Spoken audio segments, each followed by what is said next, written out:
Hello 大家好啦，咁咧就上次今次就係同大家睇翻呢個嘅，咁我都好可以話好彩中到我想要嘅背景啦，咁我哋而家開工啦，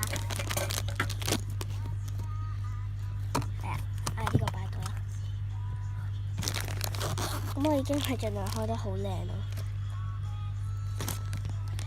咁我就開啦，因為我呢部機就冇得吸片啦，咁所以就咁就有個 Eddie 公仔啊，有呢啲啦，好亂啊！咁就有呢個 Eddie 公仔啦 ，focus 好靚啦 ，slow halation 嘅，我就唔知係咪讀 slow halation 啦，我就唔識啦，就咁樣啦，好靚啦。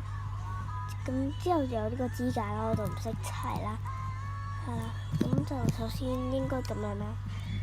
就係有呢個 slow halation 嘅背景啦，你應該砌咗呢個先，我調轉咗，咁樣啦，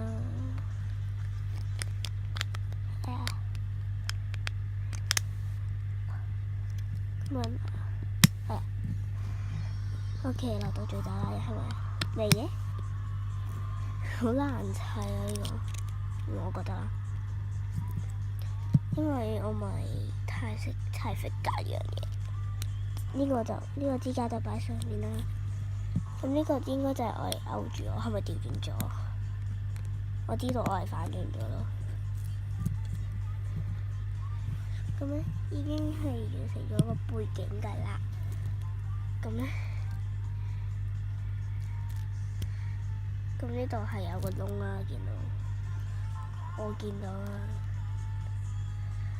咁咧我就而家砌緊啦。係真係好難砌咯，我覺得。一開頭睇都唔識砌啦，即係覺得好難砌咁樣啦。但係砌下就會識噶啦。其實你亂砌都得噶，就係呢個 figure 啦。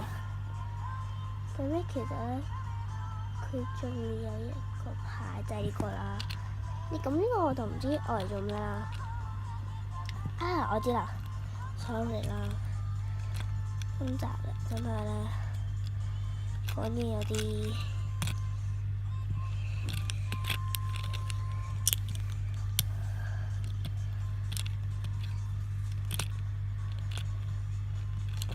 就咁樣啦，呢個嘅 Eddie 啦，就咁樣啦，好啦，拜拜。